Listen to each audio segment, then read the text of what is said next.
Good morning. Hello. Good morning. How are you guys? Good. Welcome to Report. I'll be your charge nurse for the day. Okay, well, we have a couple of issues to go over before you guys get Report for the day. The hospital has been getting a lot of emails regarding patient safety during med administration. Like our procedure in this hospital calls for, we all must be doing our 5 rights and 3 checks, which I know all of you guys know what that is, but just to address this one more time, our 5 rights include right medication, right patient, right route, right dose, and right time. And you want to do these 3 times. I will give you some of the emails stats. The National Institute of Health reported to us that there are between 44,000 and 98,000 individuals who die every year in hospitals due to preventable medication and errors.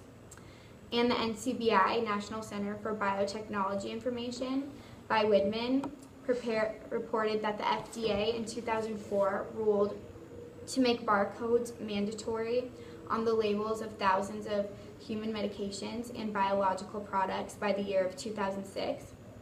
The FDA predicted that this will prevent about 500,000 adverse events and transfusion errors over the course of 20 years and savings of about $93 billion. These medical errors not only cost lives, but they carry a lot of financial burden also. And that is estimated to range between $17 billion and $29 billion annually. So just looking at this, it's costing our hospital an incredible amount of money that can definitely be used for other things, and it's very unnecessary. Let's see more in this email. Okay, ordering or prescribing the wrong drug, dose, and route contributes to 48% of medical errors. Nurses intercept 48% of these types of ordering errors. Also, another stat is transcription errors account for 11% of all errors, of which 23% are intercepted by nursing. Dispensing errors compromise 14% of all medication errors. However, nurses intercept 37% of these. And overall, nurses intercept 58% of medical errors. And then for administration errors, they account for 28% of all errors. However, as you know, once the medication has been given, there is no way to intercept it. Didn't something like this happen with Dennis Quaid's kids? Yes, you're right. So I'll talk to you a little bit about that. Things such as David Quaid's twins incident, which could have been solved by using the 5 rights and 3 checks. And so I'll give you a little background on that. So Dennis Quaid testified because his newborn twins nearly died, and they were giving 1,000 times the correct dose of blood thinner heparin. So doing the 5 rights and 3 checks properly could have helped prevent this tragedy, and it is only human to make these types of mistakes in these situations, as we all know. But that is why that something else should be implemented, because 5 rights and 3 checks just aren't enough.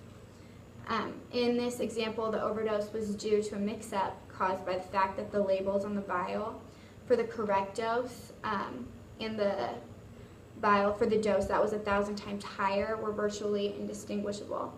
And so 5 rights and 3 checks may have been done, yet this incident still did occur. That also happened to the nurse, Julie Theo, where she did not give the correct medication to one of her patients. She gave an epidural instead of the IV penicillin, and she failed to do the 5 rights and 3 checks and did not look at the packaging on the medication. Oh, wow. Yeah. So if Tao and the nurse administering heparin for Dennis Quaid's twins went about doing the 5 rights and 3 checks appropriately, their errors could have possibly been avoided. Do you agree? Definitely. Yeah, definitely. Yes. And so I would like to come up with a solution, and my idea would be implementing better electronic equipment and possibly implementing a check and control checklist in combination with feedback from patients. And so checklists have been proven effective in various aspects in performance, improvement, error, and prevention and management. The use of these checklists and memory aids in clinical pathways have been shown to improve the quality of medical care. They're largely considered important tools to condense large quantities of knowledge in a concise fashion and reduce the frequency of errors of omission and create reliable and predictable evaluations and improve quality standards and use the best practices. Oh, nice. Yeah.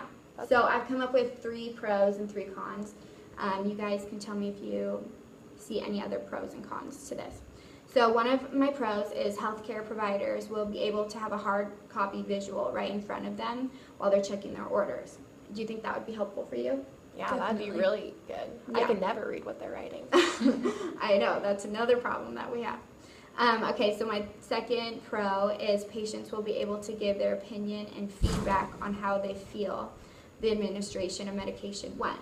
So basically they'll be at their in their bed, they can watch you and see how you deliver this medication, and they can give you feedback and see, like, we can see what they would like to see coming out of us. I think that's a good idea. Mhm. Patients are definitely a big part of their plan of care. Definitely. And my third pro, healthcare providers will feel more confident while doing medication administration due to having these checklists in front of them. Yeah. And then I'll talk about my 3 cons.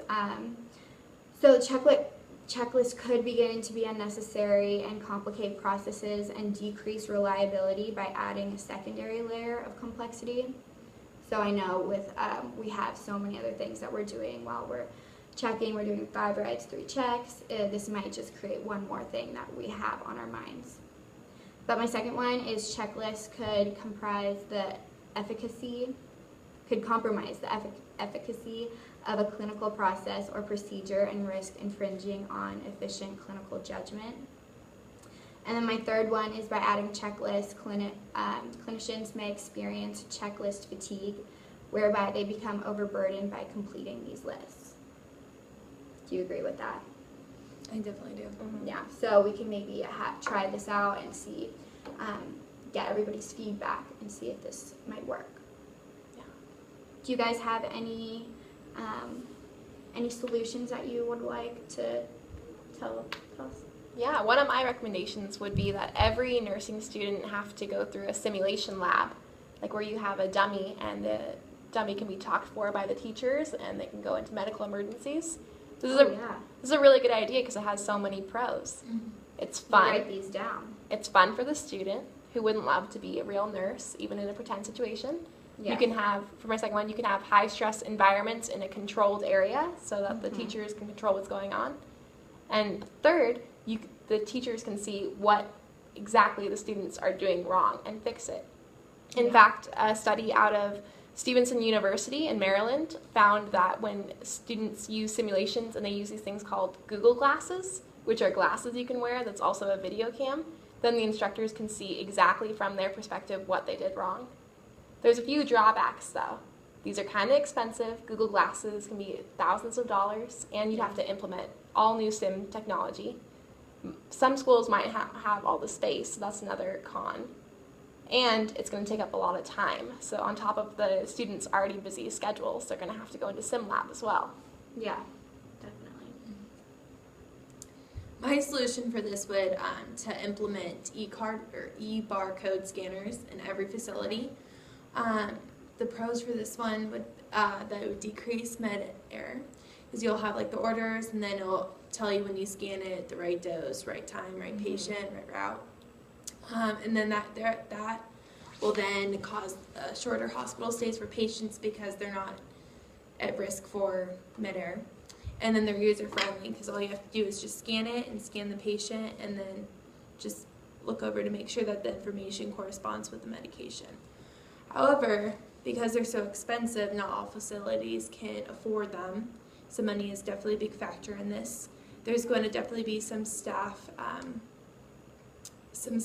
not wanting to comply with this because some of the older staff are so set in their ways that to try something new is going to be hard for them, definitely with technology.